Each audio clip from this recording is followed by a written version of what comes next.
शिव पुराण इन सबसे आपको हटा देती है। शिव पुराण कहती है कि मेरे शिव किसी आडंबर में नहीं, मेरे शंकर भगवान कोई आडंबर नहीं करते।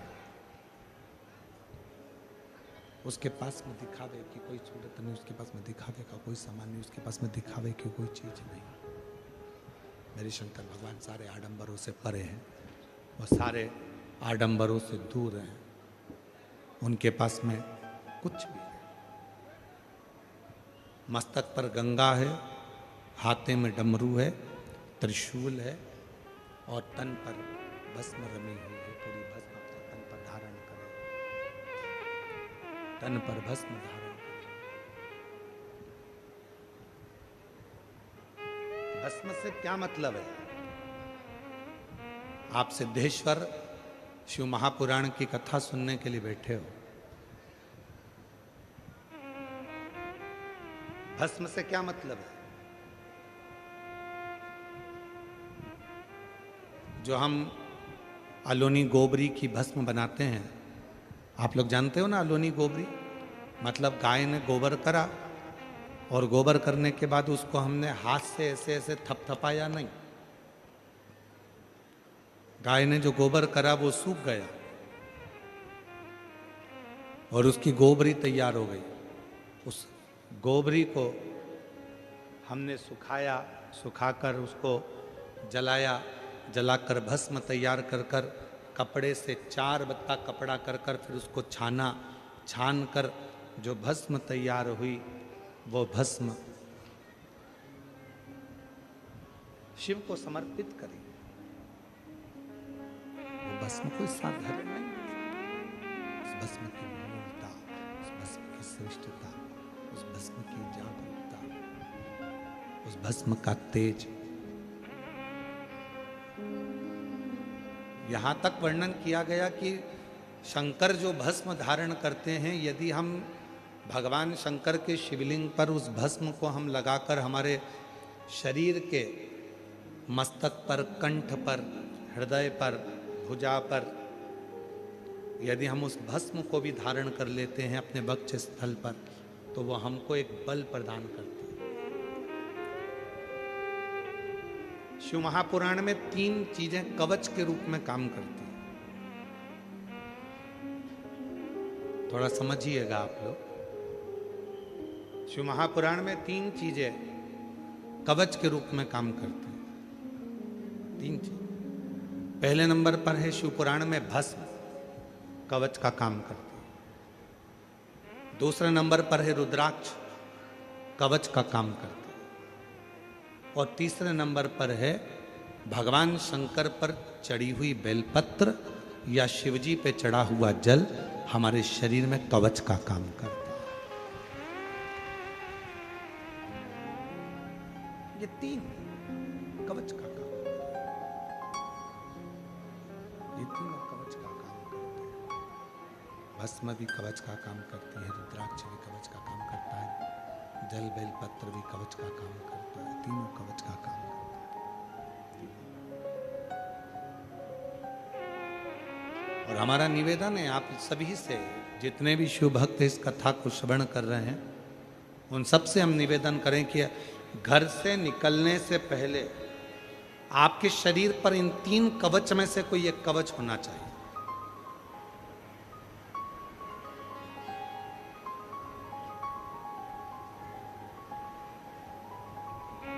घर से निकलने से पहले अपने शरीर पर ये 3 कवच में से एक कवच धारण होना चाहिए। या तो हमारे गले में रुद्राक्ष हो, या हमारे तन पर कहीं पर भी भस्म लगी हो, या हम जब घर से निकलें तो एक बेलपत्र अपनी जेब में हो, या भगवान शंकर पे चढ़े हुए जल को हम पीकर आचमन कर कर या प्रोक्षण कर कर अपने घर से निकलें। अपने घर से ये 3 कवच है, ये 3 कवच है। और हमारा विश्वास कहता है, आप जितने भी कथा के मंडप में बैठे हुए हो, इतना तो भरोसा है कि आप जितने भी बैठे हो, आपके पास में इन 3 कवच में से एक कवच सबके पास है, और वो रुद्राक्ष रूपी कवच आपके पास है। और यदि रुद्राक्ष नहीं पहने हो तो भस्म अपने तन पर धारण करे, और भस्म धारण नहीं कर पाए तो तुमने शंकर जी पे चढ़ाए हुए जल को मस्तक पर लगाया या प्रोक्षण किया या आचमन किया। तीन कवच जो तुमने धारण करे, इन तीन कवच में से एक कवच भी अपनी जिंदगी में अगर हम धारण करते हैं तो हमें सुख का अनुभव होता है। सुख का, ये वो कवच है। और कितना सुंदर कहा विद्येश्वर संहिता में, जब रुद्राक्षों का महत्व भगवान शंकर स्वयं मां जगतजननी जगदम्बा से करते हैं, पार्वती को करते हैं। और माता पार्वती जी को जब भगवान शंकर अपने रुद्राक्षों की महत्वता बताते हैं तो मां जगतजननी जगदम्बा स्वयं हाथ फैलाकर भगवान शंकर के सामने कहती हैं कि मुझको भी ये रुद्राक्ष दीजिए, मुझे भी धारण कर, ये रुद्राक्ष मुझे भी दो, मुझे भी धारण कर, मुझे भी दो। और जैसे ही मां जगतजननी के हाथ में रुद्राक्ष आता है तब मां आद्य शक्ति उस रुद्राक्ष को वापिस पुनः मस्तक से लगाकर शिव जी को देती है। तो भगवान भोलेनाथ जी ने पूछा, पार्वती अभी तो तूने इतनी उत्सुकता से, इतनी प्रबलता से, इतनी प्रखरता से रुद्राक्ष को मांगा, और अभी तूने रुद्राक्ष को मांगा और रुद्राक्ष पुनः मुझे वापस दे दिया। तो पार्वती जी कहती हैं, भगवान देवादिदेव महादेव से कहती हैं, बाबा मैं स्त्री हूं, मैं नारी हूं,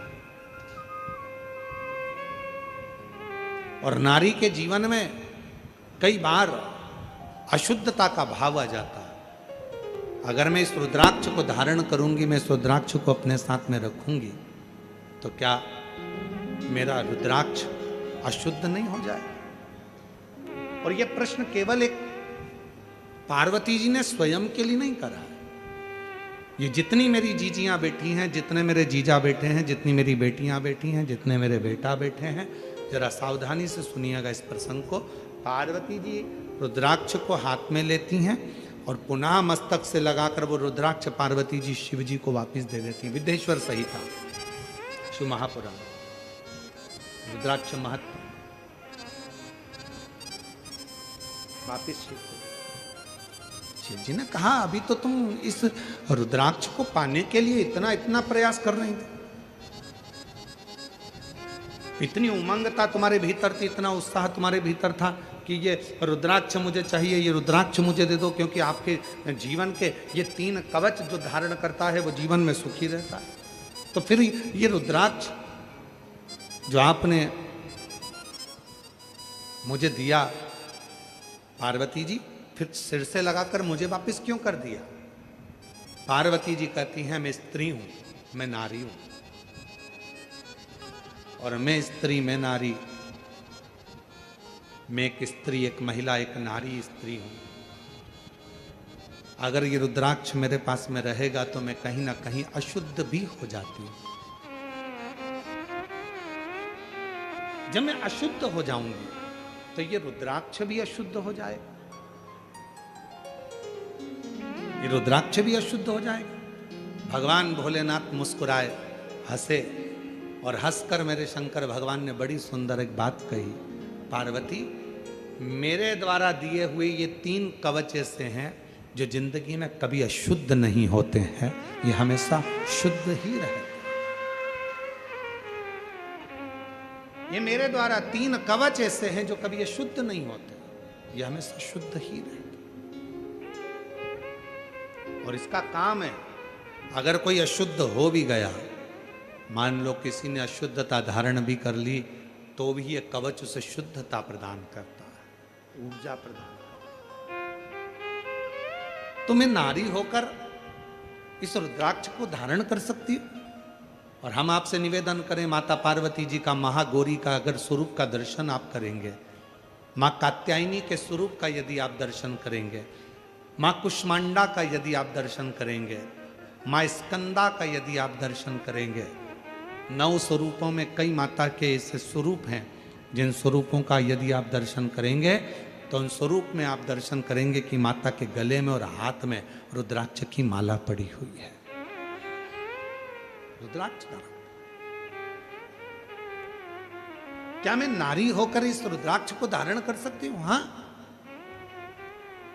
यह शुद्धता प्रदान करता है, शुद्धता का भाव। कई लोग ऐसे हैं जो कहते हैं गुरुजी बेलपत्री का वृक्ष हमारे आसपास में तो नहीं है, पर बेलपत्री का वृक्ष शमशान में है। शमशान में 4 बेलपत्री के वृक्ष लगे हैं, हम वो बेलपत्री को तोड़कर लाकर क्या शिव जी को समर्पित कर सकते हैं? अरे भाई, शिव महापुराण की कथा कहती है रुद्राक्ष, शिव पे चढ़ी हुई भस्म और बेलपत्र, शंकर का चढ़ा जल, गंगा जल, ये कभी अपवित्र नहीं होते, ये पवित्र की पवित्र हैं और कवच का काम करते, कवच का कार्य, ये अपना कर्म करते। इनमें पवित्रता का भाव, इनमें अपवित्रता का भाव नहीं है। अब कई माताएं कहती हैं क्यों गुरुजी हम जब रजोधर्म से हो जाते हैं, रजस्वला हो जाते हैं, तो क्या हम भगवान का कोई नाम जाप, कोई नाम स्मरण, कोई भजन, कोई कीर्तन, कोई नाम जाप नहीं कर सकते? क्यों नहीं कर सकते?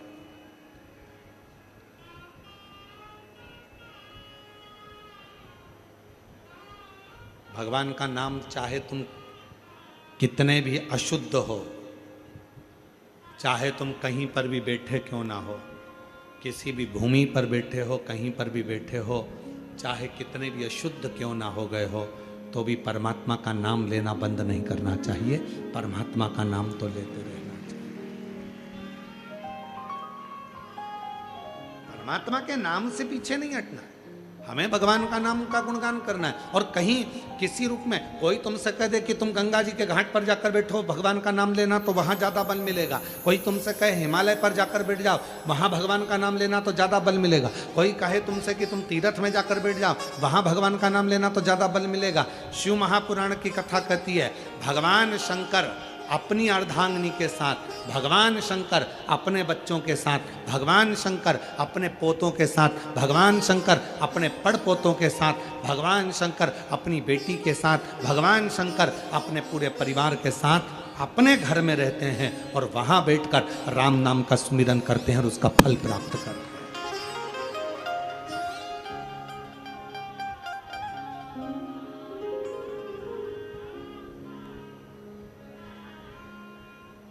सबसे बड़ा आश्रम होता है गृहस्थाश्रम। घर में रहकर भजन करना कठिन है। क्यों? क्योंकि भजन करते करते ना जाने कितने स्मरण हमारी बुद्धि में रहते हैं। आरती करते करते, भजन करते करते, हनुमान चालीसा पढ़ते पढ़ते, विजय हनुमान ज्ञान गुण सागर, जय कबीर तिहुँ लोक उजागर, राम दूत अतुलित बलधाम, अंजनी पुत्र पवन सुत नामा। देखना, उससे कहना आधा किलो दूध दे दे और 1 किलो दही लेकर आना। आते आते काम करना, ब्रेड की थैली लेकर आना। जय हनुमान ज्ञान गुण सागर, जय कबीर तिहुँ लोक उजागर, राम दूत अतुलित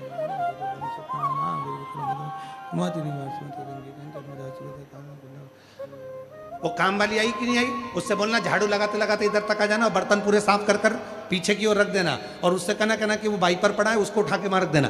जय हनुमान ज्ञान जय।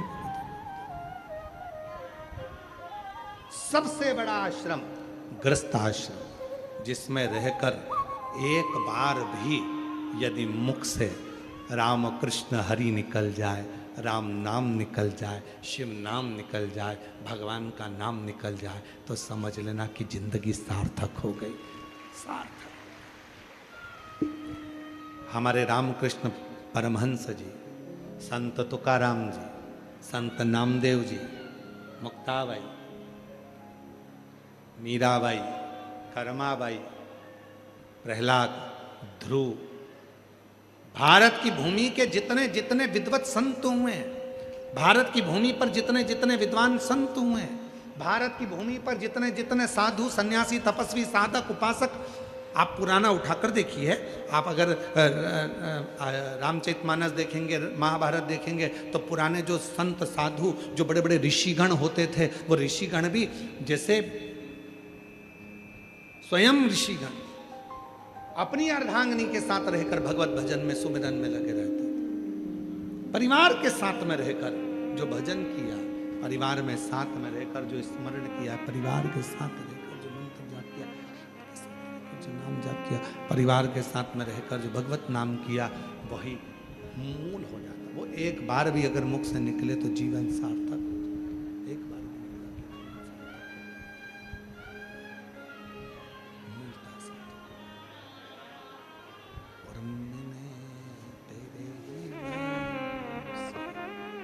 मैंने तेरे ही भरोसे बाबा, तेरे ही भरोसे हवा बीच उड़ती जावा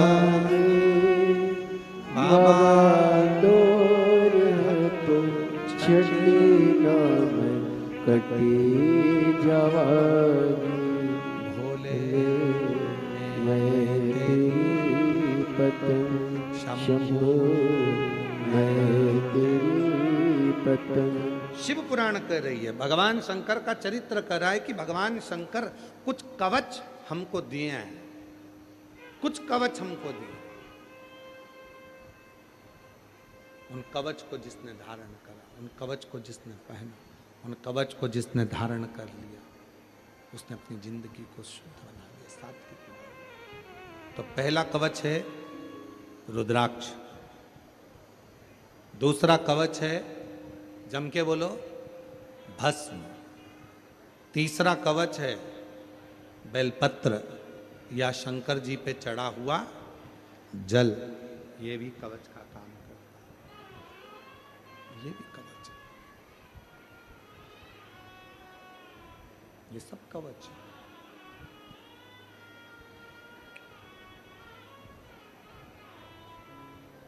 तो कई लोग कह देते हैं गुरुजी रुद्राक्ष हम पहनेंगे तो कोई, यहाँ पर इस कथा को सुन रहे हो तो पहले सिद्धेश्वर शिव महापुराण की कथा सुनने से पहले अपने अंदर से एक बात निकाल दो, डर।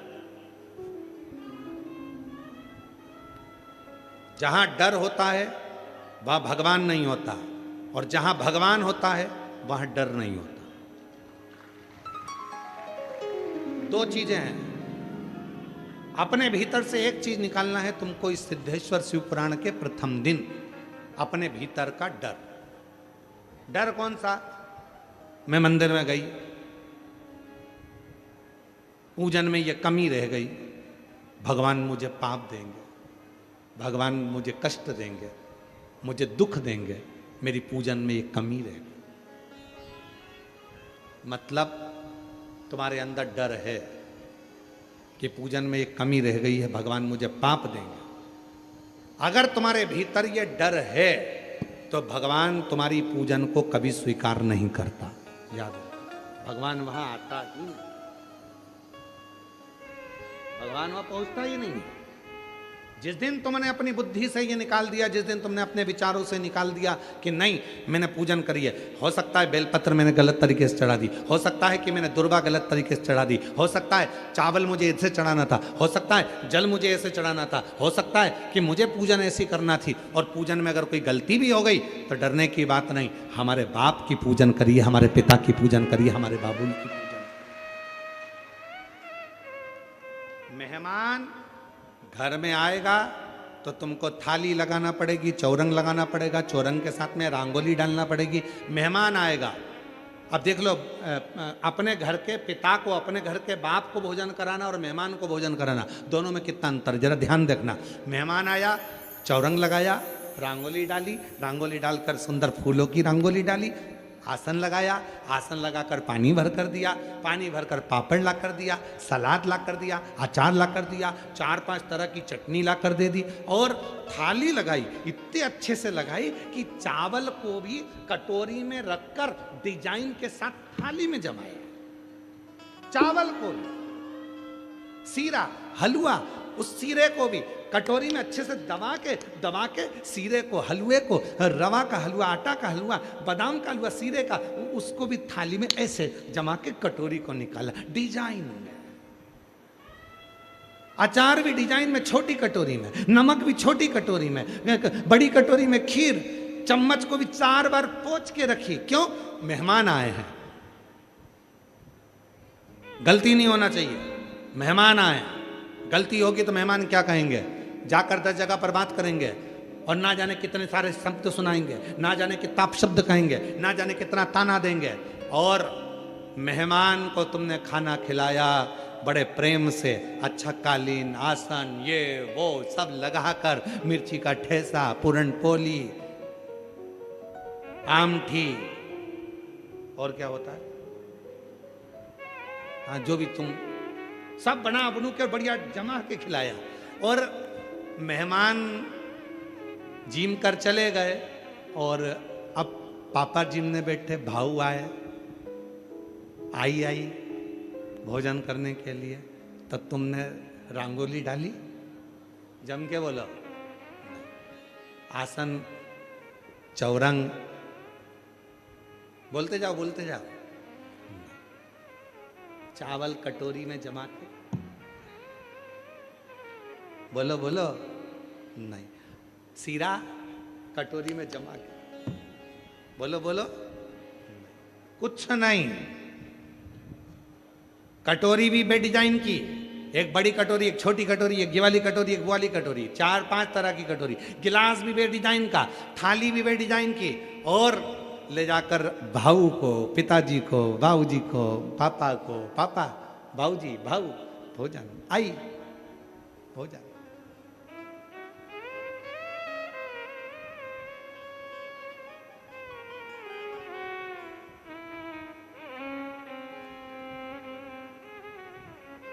भाऊ ने कुछ कहा? जम के बोलो। आई ने कुछ कहा? नहीं। क्यों? क्योंकि वो जानती है ये मेरा बच्चा है, वो जानती है ये मेरी बहू है, वो जानती है ये मेरी बेटी है। और मुझे अगर भोजन ला कर दिया है तो उसने भाव से ला कर दिया है, दिखावे से नहीं। दिखावे की जरूरत दूसरे को पड़ती है, मेरे महादेव को, मेरे शंकर भगवान को दिखावा नहीं चाहिए। नहीं साहब, तुम्हारे भीतर डर है, अगर मैंने ये वाला पूजन ऐसा नहीं करा तो डर है कि ऐसा ना हो जाए, मैंने ये व्रत ऐसे कर दिया तो डर है ऐसा ना हो जाए, मैं अगर ऐसा कर गई तो ऐसा हो जाएगा, डर है। और जहां डर है वहां मेरा शिव नहीं है। तुमने जिस दिन अपने भीतर से डर निकाल दिया कि मैं जल चढ़ा रही हूं, कोई गलत काम नहीं कर रही, मैं बेलपत्र चढ़ा रही हूं, कोई गलत काम नहीं कर रही, मैं जल चढ़ाकर आचमन कर रही हूं, पी रही हूं, कोई गलत काम नहीं कर रही, मैंने बेलपत्र उठाकर खा लिया, कोई गलत काम नहीं किया। जब तुम्हारे भीतर ये डर हट जाएगा तब समझ लेना कि शिव तुम्हारी जिंदगी में सुख प्रदान करना प्रारंभ कर। जितनी बैठी हैं मेरी जीजियां, जितने मेरे जीजा बैठे हैं, जितनी मेरी बेटियां बैठी हैं, जितने मेरे बेटा बैठे हैं, इसमें से कई, जितने मेरे बुजुर्ग माँ बाप बैठे हैं, इसमें से कई ऐसे हैं जो डर कर पूजा करते हैं। मैं ऐसा करूंगी कहीं ऐसा ना हो जाए, मैंने पशुपति व्रत करा ये गलती ना हो जाए, मैंने ये ऐसा कर दिया कहीं ऐसा ना हो जाए, मैं जल चढ़ाने गई थी उसने ऐसा कर दिया, मेरा बर्तन को छू दिया, मेरे बर्तन को ऐसा कर दिया, कहीं गलती ना हो जाए। और हम डर के कारण भगवान की पूजन को डर के कारण कर रहे हैं। नहीं, शिव कहते हैं बाप मानती हो ना तो जैसी मर्जी पड़ जाए वैसे तुम आओ, और जैसा मन पड़ जाए वैसे शिव को भी जाओ। बाप मानती हो ना, पापा को तो कैसे भी भोजन करा दो। और कभी कभी पापा क्या कह देते हैं, ए बेटा आज तो मेरा मन कर रहा है, बेसन और रोटी लिया, बेसन चावल लिया, मन कर रहा, पिताए। तो बाप तुमसे बहुत चीज की चाह नहीं रखता, पिता तुमसे बहुत सारी सामग्री चाह नहीं रखता। मेरे शंकर भगवान तो केवल देना जानते हैं, तुमसे लेने की चाह नहीं रखते कि तुम मुझे ये दो। ये चाह, और हो के नंदी पैसावा भक्तों की पुकार काशी नगरी से आए थे मेरे भोलेनाथ। सुन के भक्तों की पुकार हो के नंदी के सवार काशी नगरी से आए थे मेरे भोलेनाथ। सुन के भक्तों की पुकार हो के नंदी पे सवार काशी नगरी से आए हैं मेरे भोलेनाथ। राधे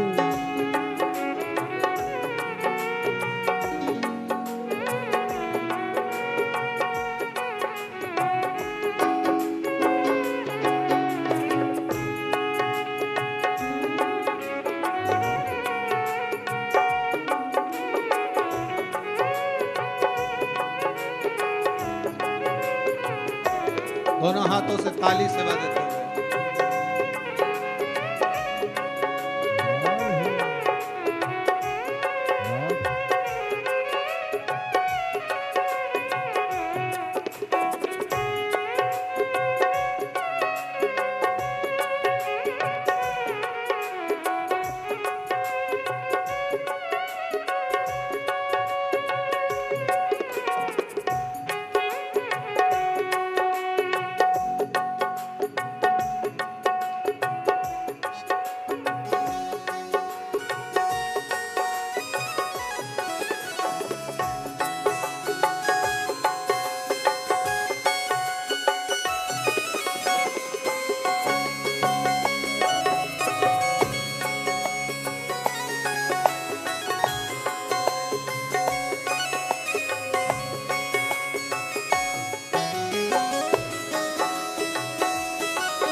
रूप सजाए, गले में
पहले बोले जटाओं में गंगा, चम चम चमकता है माथे पे चंदा। मृगशाला पहले भोले जटाओं में गंगा, चम चम चमकता है माथे पे चंदा। मृगशाला पहले भोले जटाओं में गंगा, चम चम चमकता है माथे पे चंदा। मृगशाला पहने भोले जटाओं में गंगा, चम चम चमकता है माथे पे चंदा। गौरा मैया करे सिंगार, होके नंदी पे सवार, काशी नगरी से आए है मेरे भोलेनाथ। सुन के भक्तों की पुकार, होके नंदी पे सवार, काशी नगरी से आए है मेरे भोलेनाथ।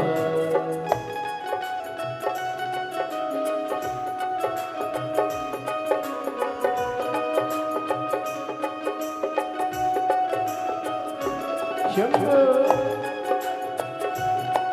राधे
भक्तों की पुकार, होके नंदी पे सवार, काशी नगरी से आए मेरे भोलेनाथ। सुन के भक्तों की पुकार, होके नंदी पे सवार, काशी नगरी से आए मेरे भोलेनाथ। सुन के भक्तों की पुकार, होके नंदी पे सवार, काशी नगरी से आए मेरे भोलेनाथ। सुन के भक्तों की पुकार, होके नंदी पे सवार, काशी नगरी से आए मेरे भोलेनाथ।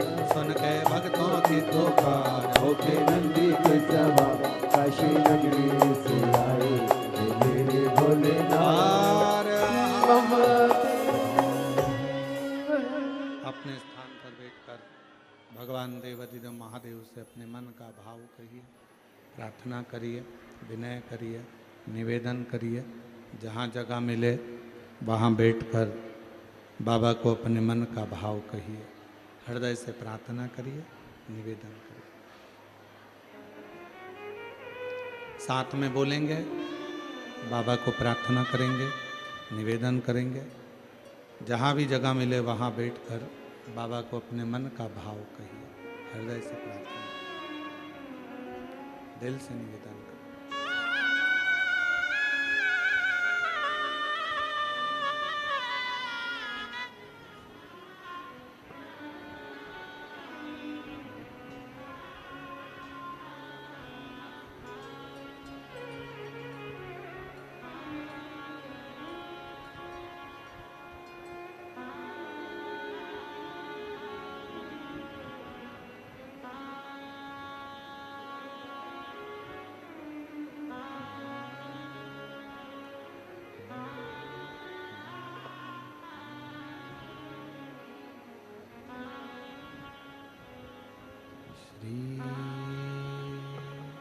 शिवाय नमस्तु। श्री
बाबा जपू तेरी माला, भोला सब दुख काटो मारा।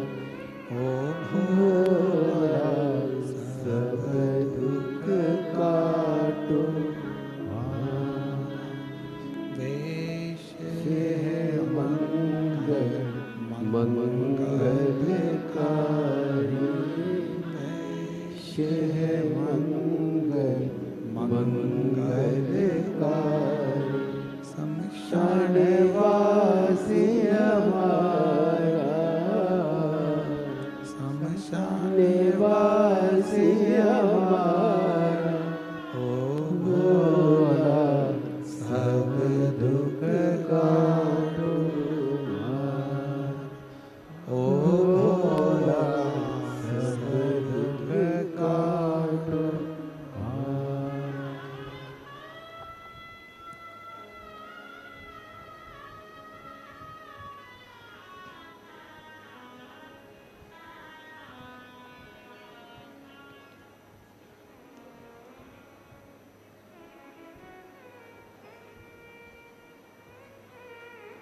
बाबा देवादिदेव महादेव भगवान शिव ओगरदानी त्रिकालदर्शी कैलाशी अविनाशी भगवान शंकर की पवित्र कथा करे, शिव महापुराण की कथा वर्णन कर रही है।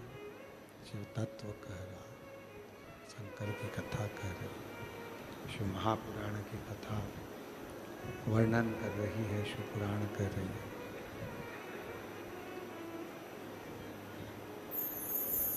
शिव कथा कर रही है।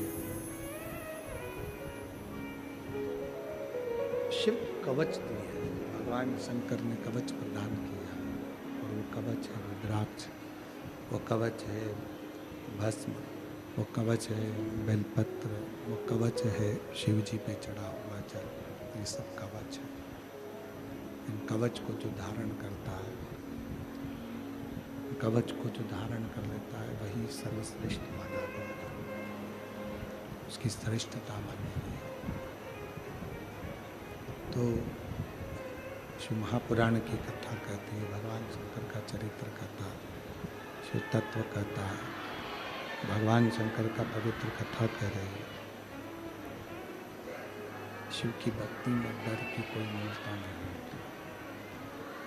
भगवान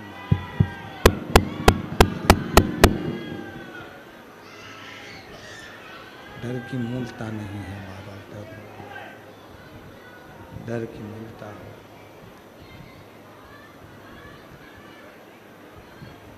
पूजन करो, अनुष्ठान करो, पाठ करो, स्मरण करो, पर डर से नहीं, भगवान को डर से दूर। जहाँ डर है वहाँ शिव नहीं, और जहाँ शिव है वहाँ डर।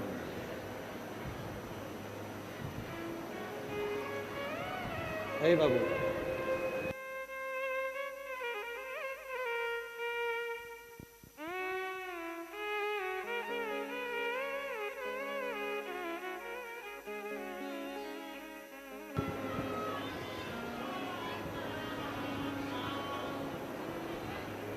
जहाँ डर है वहाँ शिव नहीं। पूजन में, पाठ में, अर्चना में, भक्ति में डर का काम नहीं होना चाहिए, डर का क्रम नहीं होना चाहिए। कभी कोई अनुष्ठान कर रहा है, कभी कोई पूजन कर रहा है, कभी किसी अनुष्ठान में बैठे हैं, पूजन अर्चन में बैठे हैं, भक्ति में बैठे हैं, स्मरण में बैठे हैं, मंत्र जाप में बैठे हैं, नाम जाप में बैठे हैं।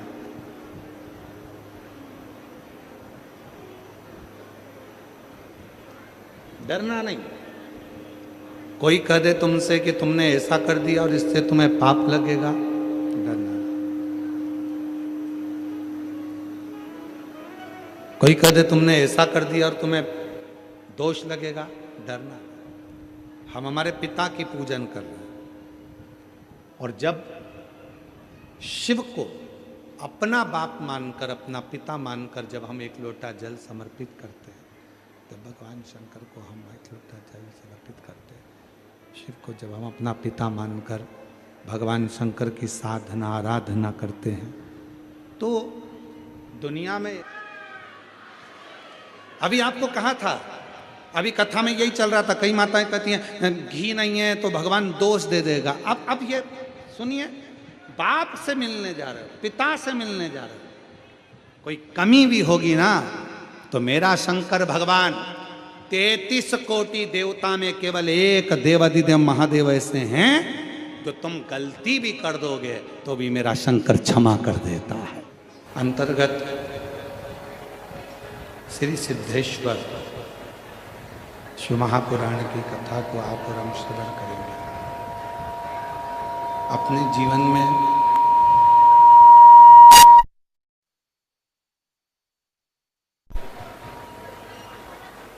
भक्ति कर कर सिद्धता कैसे प्राप्त करी जाए, कैसे भगवान शंकर की अविरल भक्ति को हम प्राप्त करेंगे, कैसे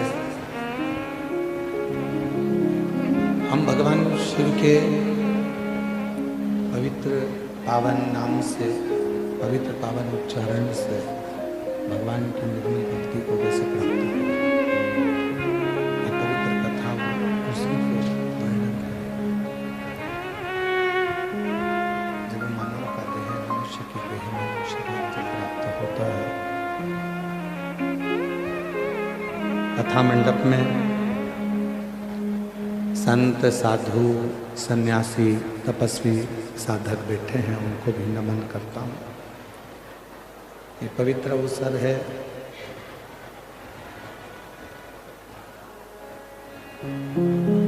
तो पब्लिक चिल्ला रही है, देखिए आवाज का। शंभो शंभो शंभो शंभो शंभो शंभो शंभो शंभो। ये पवित्र पावन अवसर है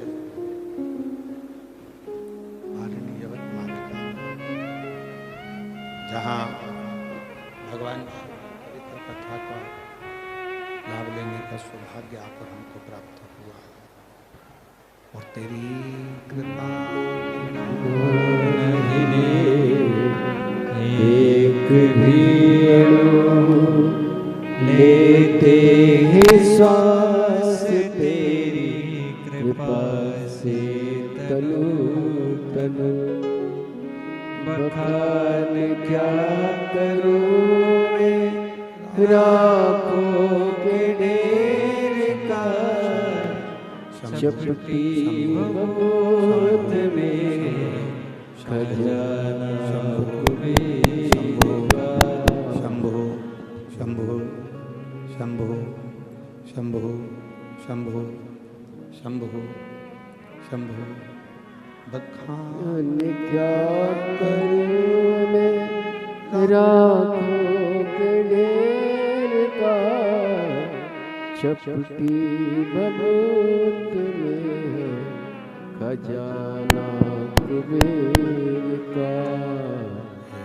गंगा मुक्ति द्वार ओंकार तू, भोले ओंकार तू, आयो शरण तिहार शंभु तार तार तू।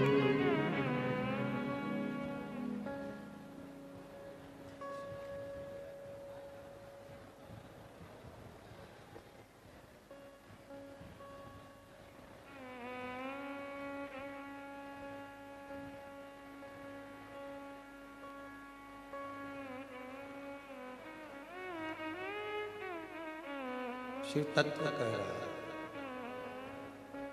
भगवान शंकर की पवित्र कथा कह रहे हैं, शिव महापुराण की कथा वर्णन कर रहे हैं। मानव देह के अंतर्गत मानव शरीर में यदि कहीं किसी रूप में भगवान शिव की अविरल भक्ति प्राप्त करने का सौभाग्य मिला है,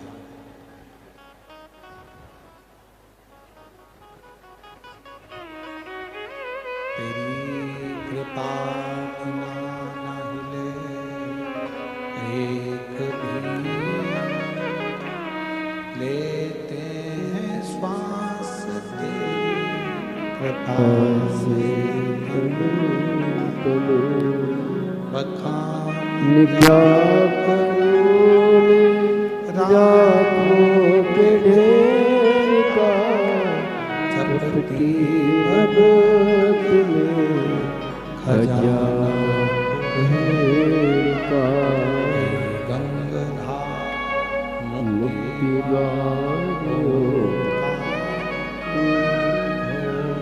ओंकार आयो शरण तिहारी शंभु तार तार। तो आरणी की जो कथा है, इस कथा का नाम श्री सिद्धेश्वर शिव महापुराण की कथा का नाम दिया।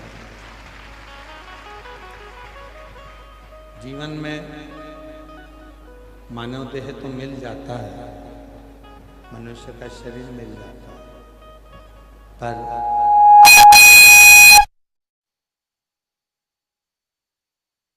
मनुष्य के शरीर में हम भगवान शिव की अविरल भक्ति को कैसे प्राप्त करें,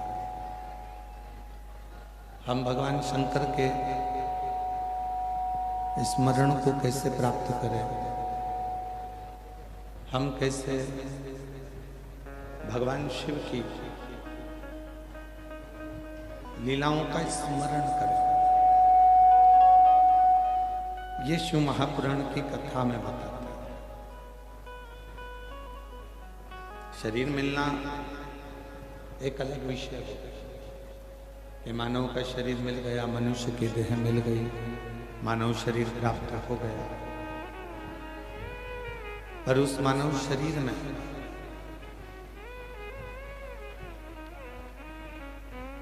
हम अपने कर्म को करते करते, अपने कर्तव्य को करते करते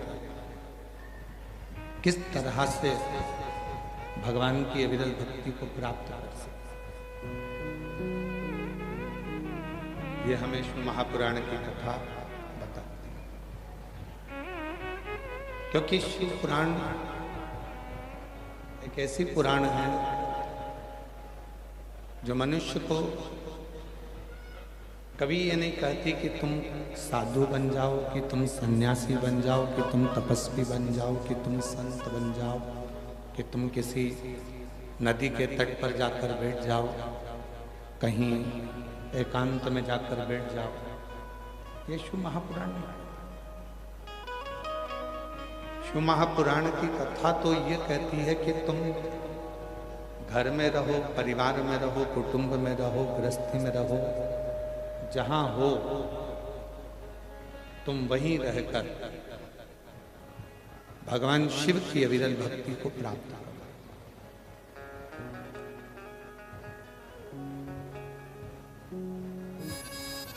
हम इस मानव देह को व्यर्थ गंवाना नहीं, व्यर्थ नहीं छोड़ना। इस मानव शरीर में दुनिया के लोग कहते हैं कि सारे अवगुण इस मानव के शरीर में हैं, पर शिव महापुराण की कथा कहती है कि मानव और महादेव ये दो अलग अलग और दोनों में बड़ा अंतर है, मानव में भी और महादेव में बहुत। मानव का काम क्या है कि वो बस बैठकर दिन भर कुछ ना कुछ अवगुण निकाला करता, दोष ढूंढा।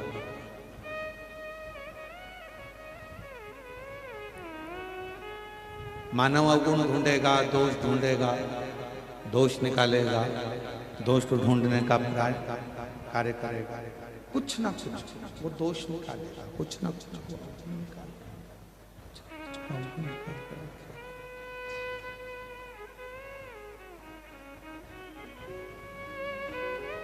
मानव अवगुण निकालने का प्रयास करता है, अवगुण निकालता है, पर मानव अवगुणों को ढूंढता है, दोषों को ढूंढता है, किसी के भीतर की बुराइयों को, किसी के भीतर के दोषों को, किसी के भीतर के अवगुणों को ढूंढता है। पर मेरा देव अधिदेव महादेव एक ऐसा है जो अपने भक्त का कभी दोष नहीं देखता। मेरे देव अधिदेव महादेव कभी अपने भक्त के दोष कभी नहीं देखते। मेरे देव अधिदेव महादेव हमेशा अपने भक्त का गुण देखते हैं, अच्छाइयां देखते हैं, पर अवगुण नहीं। और शिव महापुराण की कथा कहती भी है, भगवान शंकर का चरित्र कहता भी यही है, शिव तत्व बोलता भी यही है कि हम जब भगवान शंकर की विरल भक्ति में डूबते जाए, जब हम भगवान शिव की विरल भक्ति में रमते जाए। इनको भेज के साउंड सुनवाओ कैसा चल रहा है इनका साउंड, और इनको मालूम पड़ना चाहिए कि साउंड क्या होता है। भगवान शिव की अविरल भक्ति में जब हम लोग डूबते जाए, भगवान शंकर की विरल भक्ति में जब हम रमते जाए, समाहित होते जाए, तो हमारे भीतर ये भाव होना चाहिए कि हम किसी के दोषों को ना देखें, हम किसी की बुराइयों का ना देखें, हम किसी के अवगुणों का ना देखें। हम यदि देखें तो केवल गुण ही देखें, अच्छाइयां ही देखें। और शंभु शरण पड़ी माँ घड़ी दुख काटो दया करीने दर्शन आपो शंभु शरण माँ घड़ी दुख काटो दया करीने दर्शन। मानव में और महादेव में दोनों में एक अलग अलग अंतर है, बहुत बड़ा। मानव केवल और केवल बुराइयों को ढूंढने में लगा हुआ है। मानव केवल बुराइयों को ढूंढने में लगा, और महादेव केवल और केवल अच्छाइयां ढूंढने में लगा। कैसे हो आप, उसको महादेव से को कोई मतलब नहीं होता। महादेव को केवल इतना सा मतलब है कि आप निष्कपट भाव से आप भक्ति कितनी कर, स्मरण कितना कर, मंत्र जाप कितना कर रहे हैं, जाप कर रहे हैं।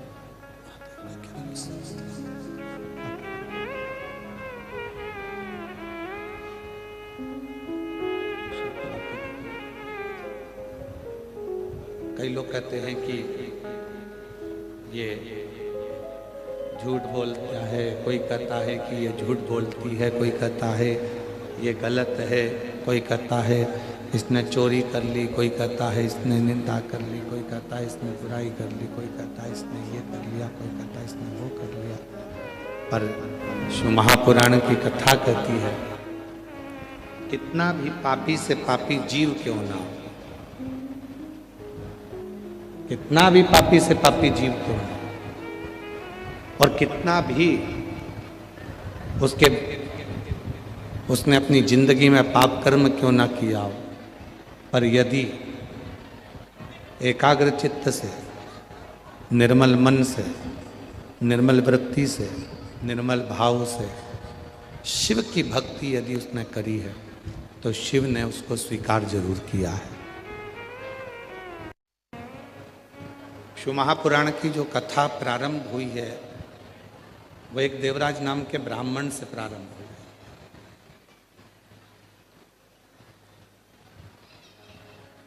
है। नहीं आ रही आवाज?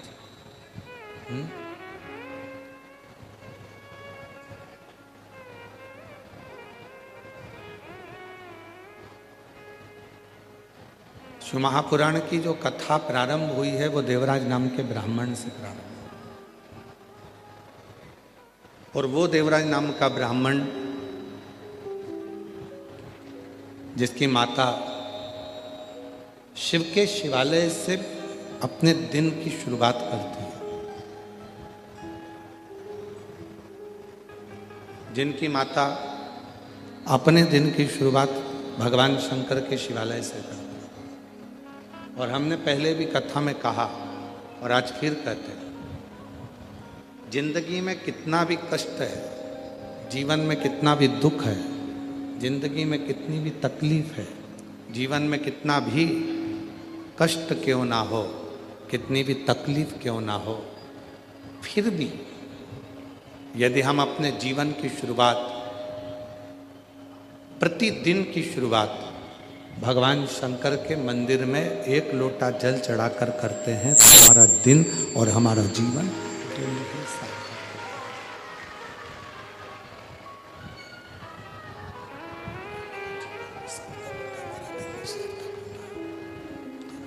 शुरुआत अच्छे से करें। शंकर के मंदिर में जाकर भगवान शंकर को जल चढ़ाकर, हम शिव जी को जल चढ़ाकर, शंकर के मंदिर में जाकर शिव को जल समर्पित कर कर अपने दिन की और अपने जीवन की शुरुआत करें।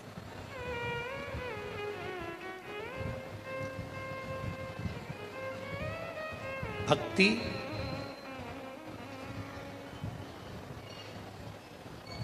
आडंबर से परे होती है। भक्ति में आडंबर नहीं होता, भक्ति में दिखावा नहीं होता।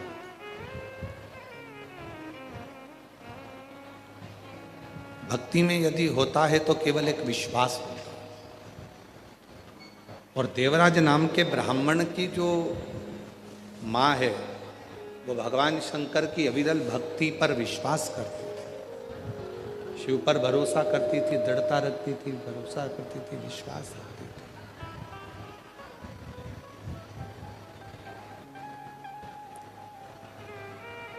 भगवान शंकर की अविरल भक्ति पर पूर्ण भरोसे के साथ रहते हैं। और ऐसा नहीं कि उन्होंने अपने पुत्र देवराज को मंदिर तक नहीं भेजा।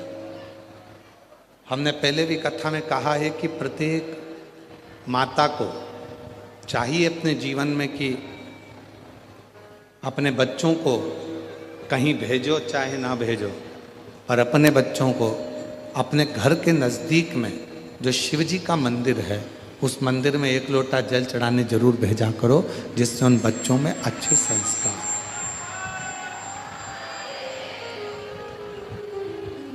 वो बच्चों में अच्छे संस्कार है। उनको एक लोटा जल चढ़ाने के लिए उस मंदिर तक भेजना प्रारंभ। एक लोटा जल चढ़ाने के लिए शिव मंदिर तक, शंकर के मंदिर तक भेजना प्रारंभ करिए। यदि छत्रपति वीर शिवाजी महाराज की माता जीजाबाई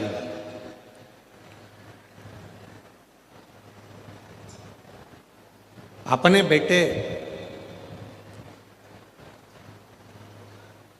छत्रपति वीर शिवाजी महाराज को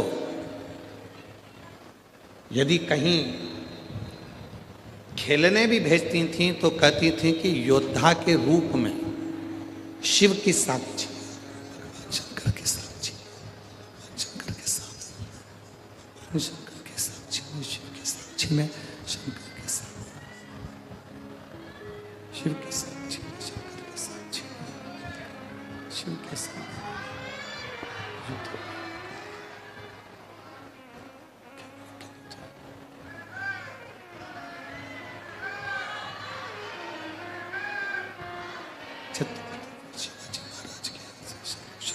शंभु शंभु शंभु शंभु शंभु शंभु शंभु शंभु शंभु।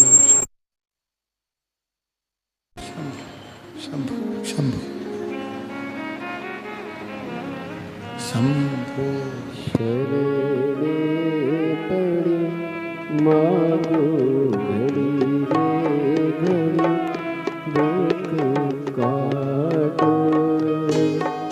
दया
अपने पुत्र देवराज को भी शिवालय तक ऐसा नहीं करना शिवालय तक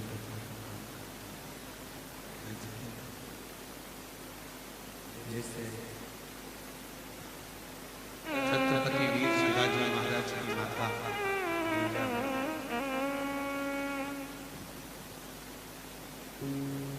अगर अपने पुत्र छत्रपति वीर शिवाजी महाराज को खेलने भी अगर भेजती हैं तो छत्रपति वीर शिवाजी महाराज को जीजाबाई भगवान शंकर की साक्षी में सामने शंकर भगवान का शिवलिंग है, तो शिवलिंग की साक्षी जीजाबाई अपने बेटे छत्रपति वीर शिवाजी महाराज को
छत्रपति वीर शिवाजी महाराज जी की माताजी वीर शिवाजी महाराज को भगवान शिव की साक्षी में खेलने के लिए भेजते हैं। और छत्रपति वीर शिवाजी महाराज एक दिन अपनी माता से प्रश्न करते हैं। छत्रपति वीर शिवाजी महाराज एक दिन अपनी माता से प्रश्न करते हैं, माँ, जब दुनिया के सारे बच्चे खेलने के लिए यहां वहां सर्वस्व जाते हैं और आप हमको खेलने के लिए भेजती हो, तो भगवान शंकर के शिवलिंग की साक्षी में भेजती हो। मां, इसका कारण क्या है? आखिर कारण ऐसा क्या है कि शिव जी की साक्षी में,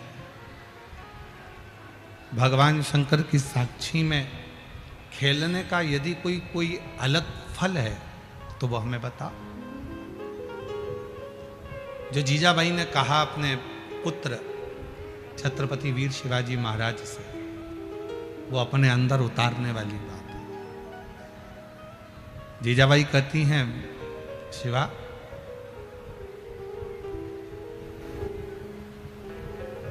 जिंदगी का कोई भी कार्य, मानव जीवन जब अपने जीवन का कोई भी कार्य करे और वो कार्य भगवान शंकर को साक्षी मानकर करे, तो जिंदगी में ऐसा कोई खेल नहीं हो सकता जिसमें उसकी हार हो जाए, वो जीत हासिल कर कर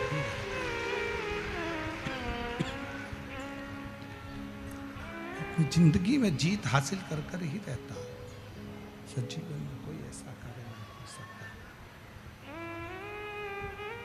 बस हर कार्य में शिव को साक्षी रखिए, हर कार्य में भगवान शंकर की साक्षी रखिए।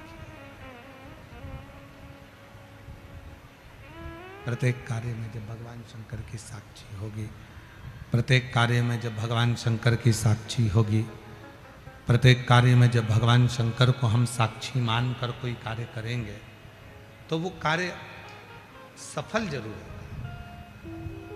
ऐसा नहीं कि वो सफल नहीं हो सकता। और हम पहले भी कहे हैं कि जिंदगी में ऐसी कोई कुर्सी नहीं हुई, ऐसा कोई पद नहीं हुआ जिस पद पर, जिस कुर्सी पर आप नहीं बैठ सकते। बस आपकी मेहनत, आपका संघर्ष, आपका संघर्ष, आपकी लगन, आपकी जागरूकता, आपकी लगन, आपकी जागरूकता, आपका संघर्ष, आपकी मेहनत आपको उस कुर्सी तक लेकर जाती है, आपको उस पद तक लेकर जाती है। कई लोग ऐसे भी हैं संसार में जो ये विचार करते हैं कि कहीं हम कर्म करें ही ना,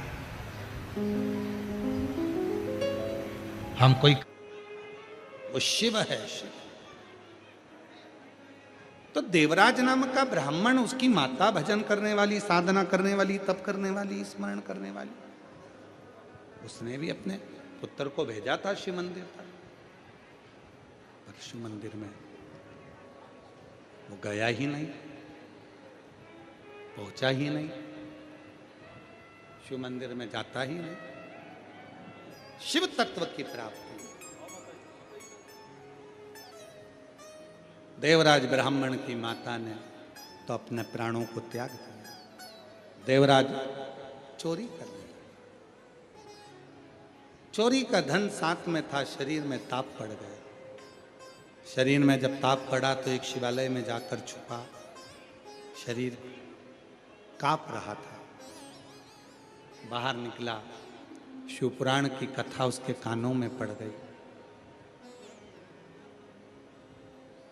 निकला, गया, एक बेलपत्री के वृक्ष के नीचे उसके प्राण छूट गए। बेलपत्र के नीचे। और अभी आपको कहा कि बेलपत्र कवच है। कई लोग कहते हैं कि शमशान में बेलपत्री का पेड़ है, वो बेलपत्री की पत्ती तोड़ करके हम शिव को चढ़ा सकते, क्यों नहीं? समर्पित कर सकते, क्यों नहीं? शुद्ध है बेलपत्र, भस्म शुद्ध है, रुद्राक्ष शुद्ध है, शिव पे चढ़ा हुआ जल शुद्ध है, स्वीकृत है।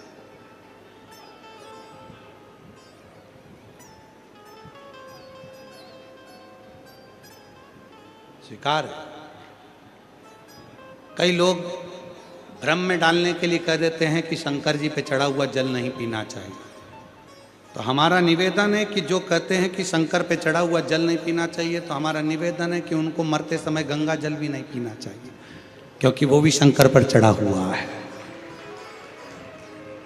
जो कहते हैं कि शंकर पर चढ़ा हुआ जल नहीं पीना चाहिए, हम कहते हैं उनको मरते समय गंगा जल नहीं पीना चाहिए, क्योंकि वो भी शिव पर चढ़ा हुआ है। शंकर की जटा में से निकल रहा है, शिव पर से बहकर निकल रहा है। वो गंगा जल भी मेरे शंकर को चढ़ा हुआ जल है, शंकर का जल। हमारे पापों को धोता है, हमारे कष्टों को धोता है, हमारी तकलीफों को धोता है। देवराज को लेने के लिए स्वयं देवाधिदेव महादेव नंदी लेकर आ गए, उस देवराज को लेकर चले गए। एक बिंदुक नाम का ब्राह्मण था, जिसकी धर्म पत्नी का नाम चंचुला था। वो चंचुला जब बिंदुक प्रेत योनि में पड़ गया प्राण छूटने के बाद, तो काशी की यात्रा करने गई और कानों में शिव पुराण की कथा पड़ गई। गंगा का स्नान कर कर निकली, प्राण छूट गए, पार्वती जी की सखी बन गई। मां जगतजननी की सखी बन गई।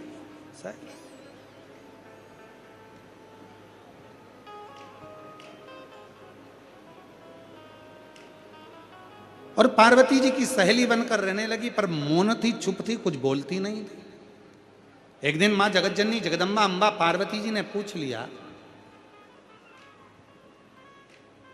कभी कभी भाग्य होता है, किस्मत होती है जो अपने आप कार्य करा देती है। जैसे आरणी यवतमाल वालों का भाग्य है कि कथा की शुरुआत सोमवार की प्रदोष से हुई है।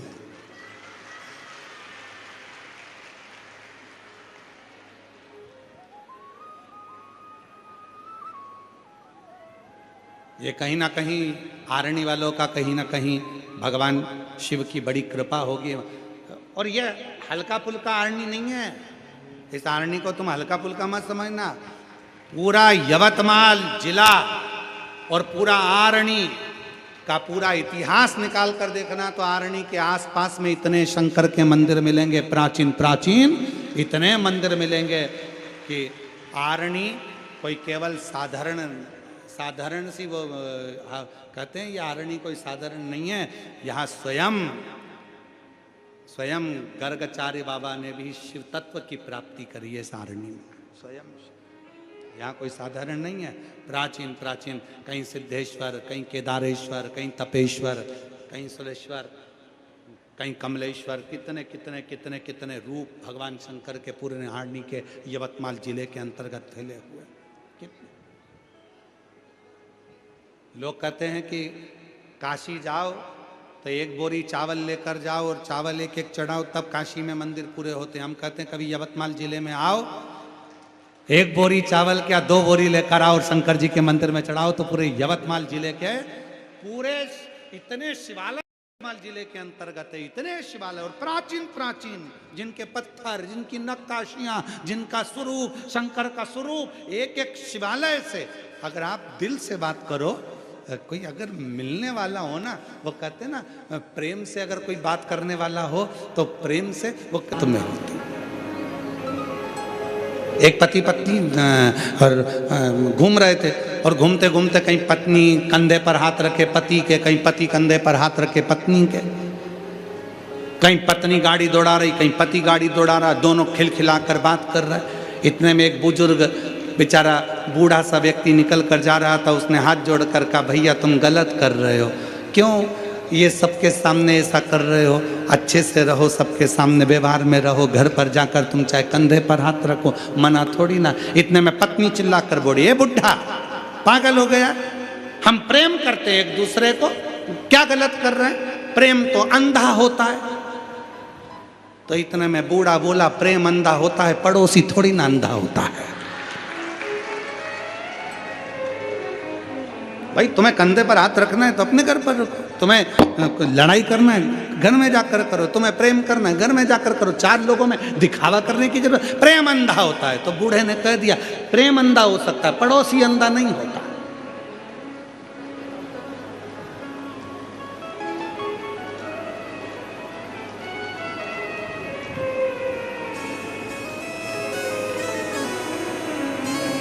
तत्व को जानो, शंकर।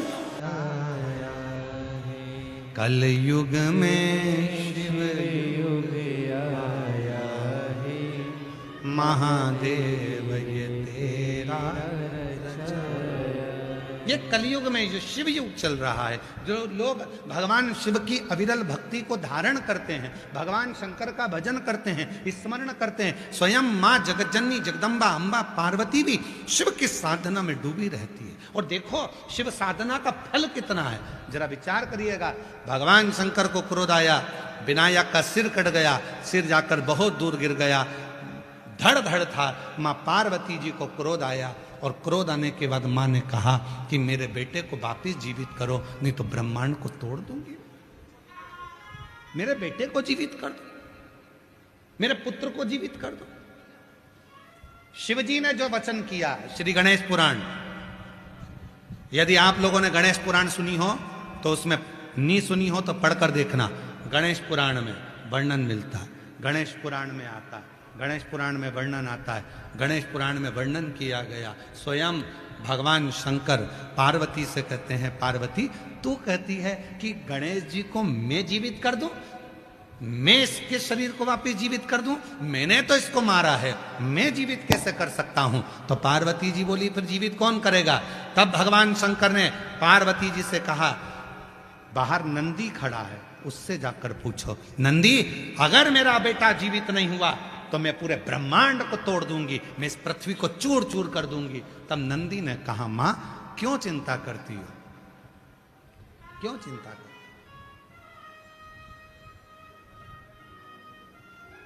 आपने जो शंकर जी की आराधना करी थी ना शादी के पहले, आपने जो शिव जी का स्मरण करा था ना विवाह के पहले, आपने जो शिव जी का गुणगान किया था ना विवाह के पहले, माता पार्वती से नंदी कहते हैं, तुम्हारे उस पुण्य को, तुमने जो शादी के पहले व्रत करा, तुमने जो शादी के पहले उपास करा, तुमने जो शादी के पहले तप किया, तुमने जो शादी के पहले लोटा भर के जल चढ़ाया, उस पुण्य को याद करो। और पुण्य जैसे ही याद होगा वैसे ही देवादिदेव महादेव की कृपा होगी और तुम्हारे बेटे का सिर जुड़ जाएगा। और वही पुण्य जागृत, जब तक पुण्य जागृत नहीं होता शिव कैसे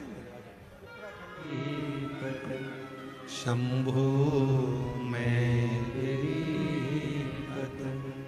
हवा बिच उड़ती जावागी, बाबा डोर तो चढ़ी नाम कटी जावागी। शिव कथा कर रही है, आपका पुण्य अब भूले ना उसको, जो बाल्यावस्था में किया है, जो बचपन में किया है, जो युवान अवस्था में आपने जल चढ़ाया है, जो बाल्यावस्था में आपने जल चढ़ाया है, जो पुण्य आपने किया है, उसको भूले ना, उसको भूले ना। वो कहीं ना कहीं आपके सम्मुख में, कहीं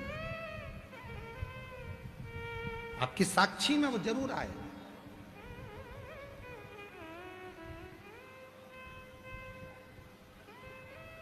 जीवन में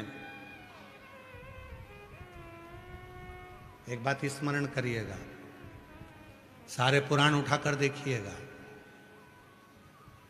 सारे पुराण उठाकर पढ़िएगा। तीर्थ दर्शन करने के लिए गए, पुण्य कमा कर लेकर आए, घर आने के बाद आपने कोई पाप कर्म कर दिया, किसी को गलत बोल दिया, गलत देख लिया, गलत सोच लिया, गलत विचार कर लिया, किसी का गलत कर दिया, तो तुम्हारा जो करा हुआ पुण्य था वो समाप्त हो गया। ध्यान देना थोड़ा सा। शनिवार का व्रत, मंगलवार का व्रत, बुधवार का व्रत, रविवार का व्रत, शुक्रवार का व्रत, ये जितने भी व्रत आप करते हैं, सारे व्रत आपने करे, पुण्य कमाया, पुण्य कमाया। और हो सकता है कि मरने से पहले आपके शरीर के द्वारा कोई पाप कर्म हो गया तो वो व्रत का पुण्य समाप्त हो गया, व्रत का पुण्य समाप्त हो गया।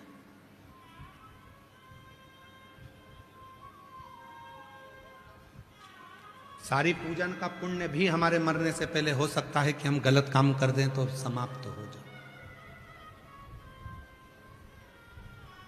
पर केवल एक जीवन का पुण्य है शिव जी को एक लोटा जल चढ़ाना, जिसका पुण्य कभी समाप्त नहीं होता और उस पुण्य के बल पर अगला जन्म प्राप्त होता है।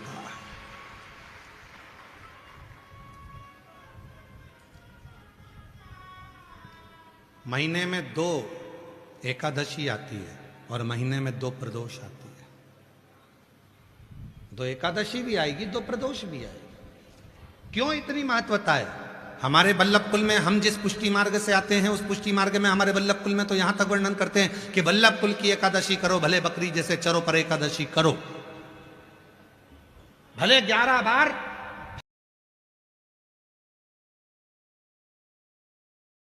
अगर मानव का शरीर मिल जाए, मनुष्य की देह मिल जाए, जितना बन जाए उतने प्रदोष के व्रत अपनी जिंदगी में धारण करो। क्यों?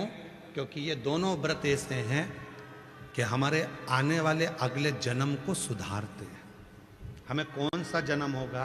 कभी कभी ऐसा होता है कि बच्चे को प्रैक्टिकल के नंबर काम आ जाते हैं। प्रैक्टिकल के नंबर अगर अच्छे मिल जाते हैं तो बच्चे को पास कर दिया जाता है। तो हम अगर पाप कर दिए, गलत काम कर दिए, गलत विचार रख दिए, गलत सोच रख दी, गलत दृष्टि रख दी, गलत भाव रख दिया, कुछ गलत कर भी दिया और हमारे नंबर कम पड़ रहे थे, वापिस अच्छी योनि के लिए, कोई अच्छी योनि पाने के लिए हमारे नंबर कम पड़ रहे थे, तो फिर वो नंबर बढ़ाने के लिए एकादशी और प्रदोष, शिवरात्रि, सोमवार, ये ऐसे व्रत हैं जो व्रत पाकर उसके नंबर बढ़ा दिए जाते हैं कि ये नंबर दो और इसको ये नंबर।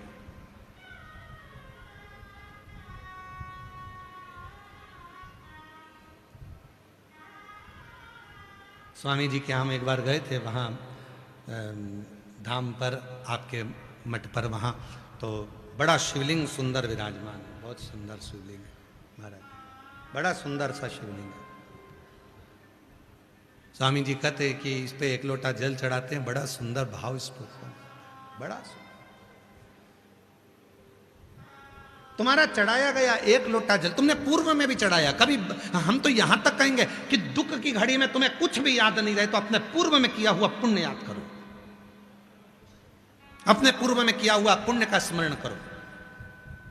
हमने सोमवार का व्रत करा था, हमने एकादशी का व्रत करा था, हमने प्रदोष का व्रत करा था, हमने 1 लोटा जल चढ़ाया था, वो स्मरण। और ये हम नहीं कर रहे हैं, श्री गणेश पुराण, गीता प्रेस गोरखपुर की गणेश पुराण लेकर आओ, उस गणेश पुराण को पढ़िए। शंकर भगवान ने विनायक का सिर काट दिया, कटा हुआ सिर कोसों दूर चले गया। मां जगत जननी क्रोध में लाल हो गई, मां आद्य शक्ति क्रोध में लाल होकर कहती है अगर मेरा बेटा जीवित नहीं हुआ तो मैं पूरे ब्रह्मांड को गेंद की तरह तोड़ दूंगी। तब शिव जी कहते हैं मैंने इसको मारा है, मैंने इसके प्राण लिए हैं और मैं इसको जीवित करूं, यह हो नहीं सकता, यह नहीं हो सकता। तो कौन जीवित करेगा? नंदी से पूछा जाए। नंदी के पास गई पार्वती जी, हे नंदी अगर मेरा बेटा जीवित नहीं हुआ तो मैं ब्रह्मांड को तोड़ दूंगी। गुस्से में लाल थी मां। नंदी ने कहा मां क्रोध ना करिए, स्मरण करिए पूर्व का स्मरण। आपने जो शादी के पहले शिवलिंग बनाया था पार्थिव, शादी के पहले जो पार्थिव शिवलिंग बनाया था उसको स्मरण करो। आपने जो पार्थिव शिवलिंग बनाकर पूजन करी थी उसका स्मरण करो। आपने जो पूजन करी है उसका स्मरण करो। पार्वती जी ने वो मनन चिंतन करना प्रारंभ करा, पार्वती जी ने वो स्मरण करना प्रारंभ करा और पार्वती जी ने उसी समय पर उनके केश में से जो स्नान कर रही थी उस केश में से पानी जो गिर रहा था उस पानी का स्पर्श हाथ में लेकर कहा यदि मैंने पूर्व में शिव को एकाग्र चित्त कर कर एकांतेश्वर मानकर पूजन करी है तो मेरे बेटे का शीश जुड़ना चाहिए। तब शिव ने आज्ञा दे दी, जाओ जो माँ अपने बच्चे से पीट कर कर सो रही हो उसके बच्चे का शीश लेकर आ जाओ। और वो हाथी के बच्चे का शीश आया। माँ कहने लगी मनुष्य के शरीर पर यह हाथी का शीश? शिव कहते हैं मनुष्य के शरीर पर हाथी का शीश लगाना तो कठिन है, पर पार्वती तेरे बचपन का तप, तेरे बचपन का त्याग और तेरे बचपन का पार्थिव पूजन का फल आज प्रकट हो गया, इसलिए मनुष्य के धड़ पर भी हाथी का शीश लग सकता है। यह गणेश पुराण कर रही है, ये गणेश पुराण वर्णन कर रही है। गीता प्रेस गोरखपुर की गणेश पुराण लेकर आना, पढ़ना उसको, स्मरण करना उसको।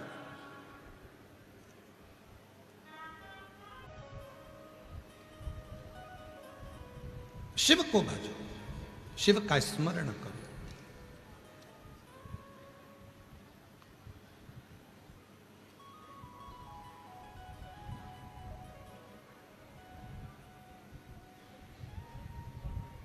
और जब तक तुम्हारे भीतर वो भरोसा, वो दृढ़ता, वो विश्वास दृढ़ी है, तो शिव को मिलने में देरी नहीं लग सकती, शिव मिलेगा।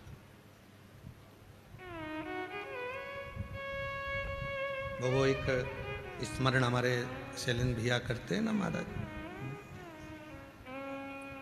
मेरा ये भरोसा कहीं टूट ना जाए, स्मरण। ओ काशी वाले आजा तेरी याद सताए, मेरा ये भरोसा कहीं टूट न जाए। ओ डमरू वाले आजा तेरी याद सताए, मेरा ये भरोसा कहीं टूटे न जाए। छुपा कहाँ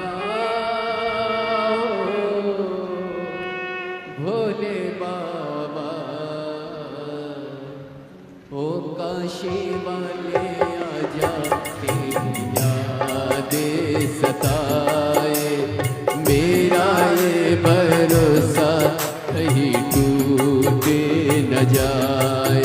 ओ काशी वाले आजा तेरी याद सताए, मेरा ये भरोसा कहीं टूटे न जाए।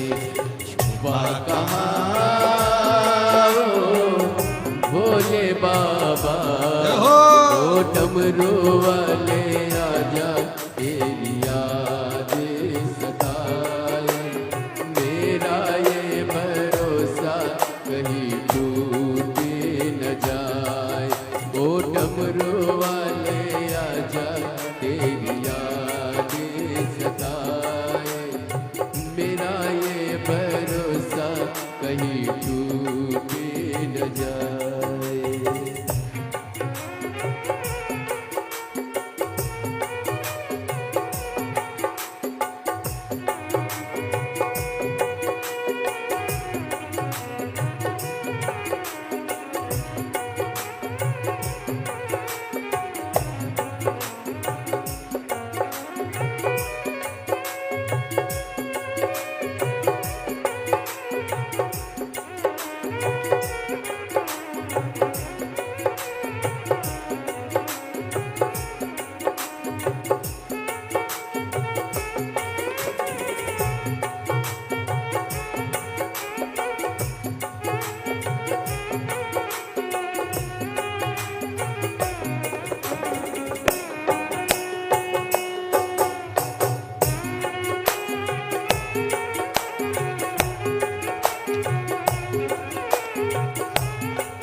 मन ये पुकारिया दिल के सहारे, मन ये पुकारिया दिल के सहारे। नैना हमारे तेरा रास्ता निहारे, नैना हमारे तेरा रास्ता निहारे। हर पल विचारे छुपा कहाँ हो भोले बाबा, ओ डमरू वाले आजा तेरी याद सताए।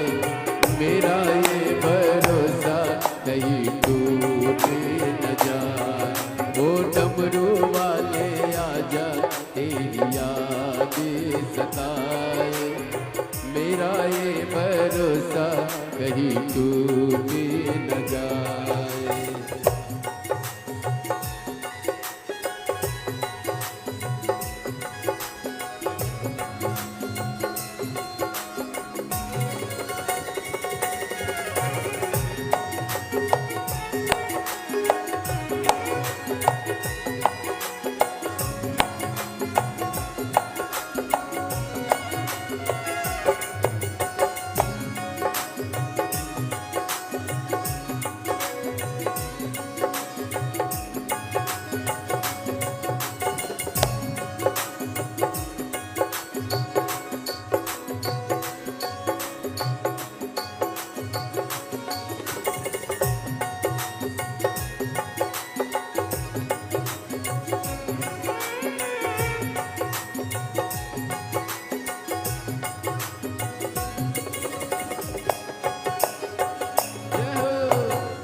रोती है अखियाँ नीर बहाए, रोती है अखियाँ नीर बहाए।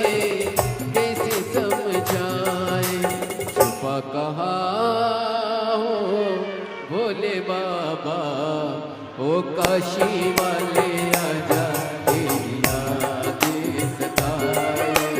मेरा ये भरोसा कहीं टूट न जाए, ओ काशी वाले आजा तेरी याद सताए। मेरा ये भरोसा कहीं टूट न जाए।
जाने रहे ना रहे जाने ये जाए, जाने रहे ना रहे जाने ये जाए। कट कट में भोले मेरे तुम ही समाए, कट कट में भोले मेरे तुम ही समाए। कैसे समझाए बाबा कहाँ हो भोले बाबा, ओ डमरू वाले आजा शंभो। याद सताए। तेरा ये भरोसा कहीं टूटे न जाए। ओ डमरू वाले आजा तेरी याद सताए। मेरा ये भरोसा कहीं टूट न जाए। ओ काशी वाले आजा तेरी याद सताए। मेरा ये भरोसा कहीं टूट न जाए।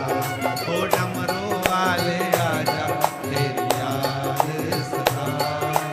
मेरा ये भरोसा कहीं टूट न जाए। ओ काशी वाले आजा तेरी याद सताए। मेरा ये भरोसा कहीं टूट न जाए। ओ डमरू वाले आजा तेरी याद सताए। मेरा ये भरोसा कहीं टूट न जाए। हर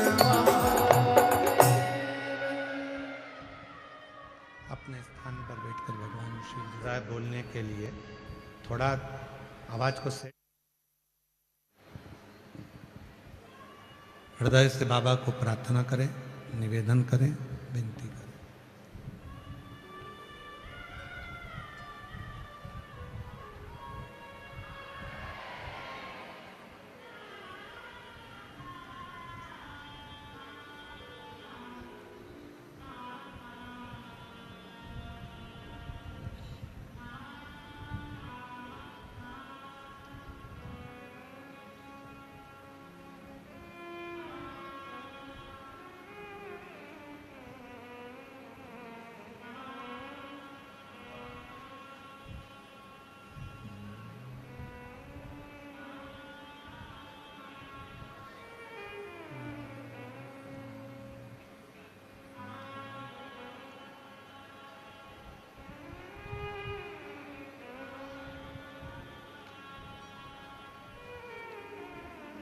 श्री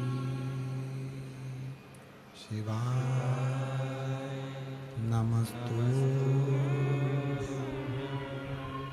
श्री शिवाय नमस्तु। श्री शिवाय नमस्तु। श्री शिवाय नमस्तु। श्री शिवाय नमस्तु। भोला सब दुख काटो ओ भोला सब दुख काटे। जपो तेरी माला भोले बाबा, जपो तेरी माला। भोला सब दुख काटो ओ भोला सब दुख काटो हमारा। वेश है मंगल मंगलकारी, वेश है मंगल मंगलकारी। शमशान वासी हमारा, शमशान वासी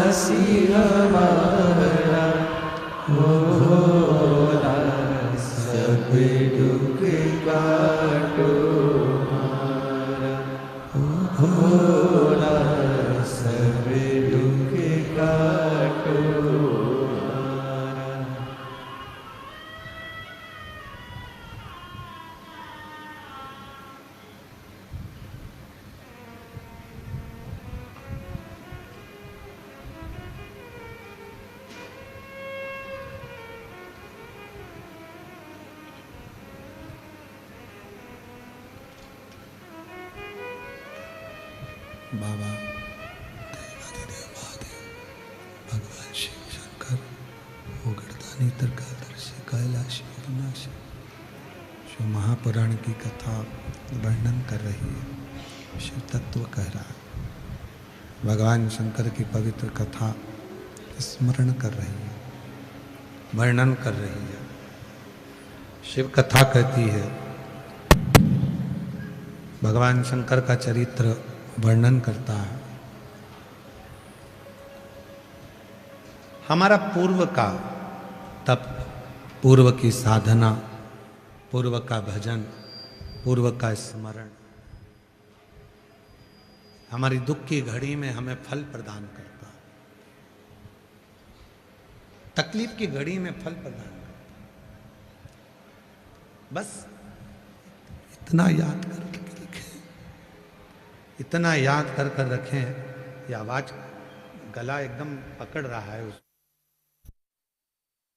इतना याद कर कर रखें कि शिव को अपने पिता,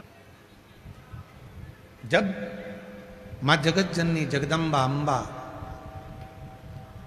एक बार विराजमान थी, विदल और उत्पल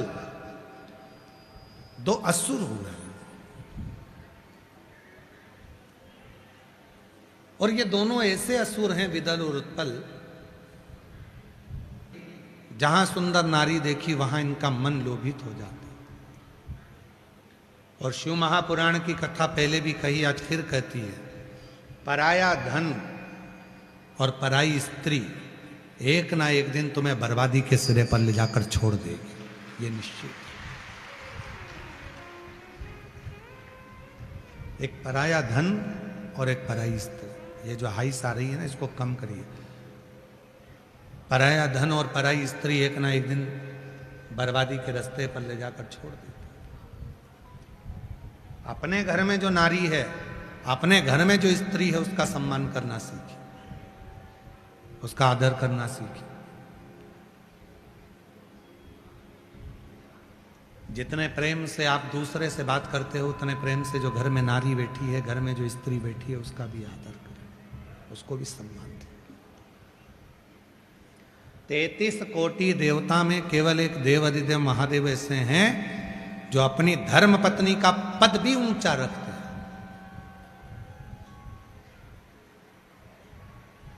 केवल देव अधिदेव महादेव भगवान शिव, भगवान नारायण माता लक्ष्मी जी को चरण के पास रखते हैं, ब्रह्मा जी ब्रह्माणी को अपने पास में रखते हैं, इंद्र इंद्राणी को अपने सिंहासन पर रखते हैं। केवल एक देव अधिदेव महादेव ऐसे हैं जो भगवान शंकर अपनी धर्म पत्नी को अपने बराबरी पर भी नहीं, अपने से ऊंचा स्थान देकर ऊंचे स्थान पर रखते हैं, अपने से। किस लिए? क्यों?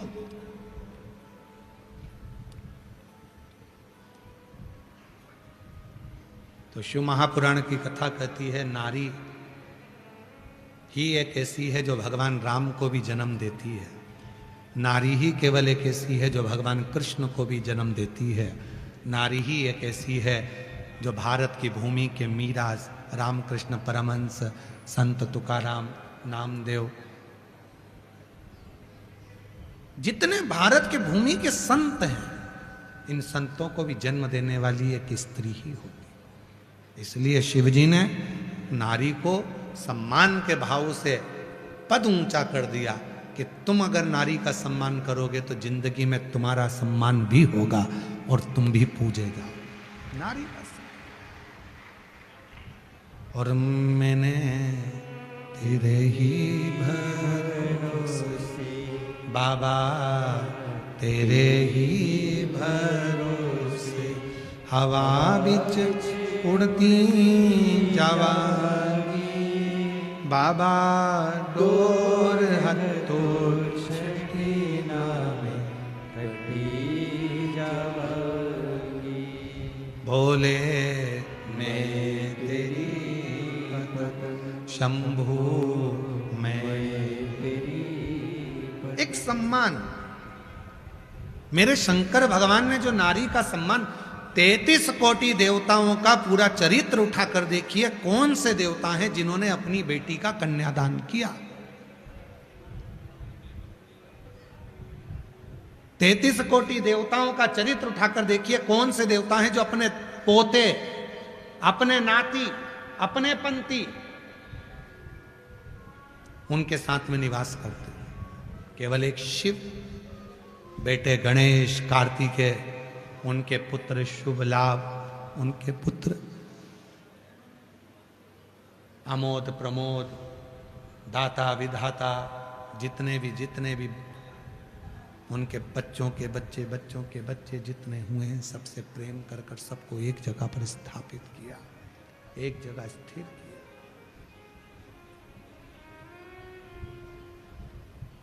केवल शिव।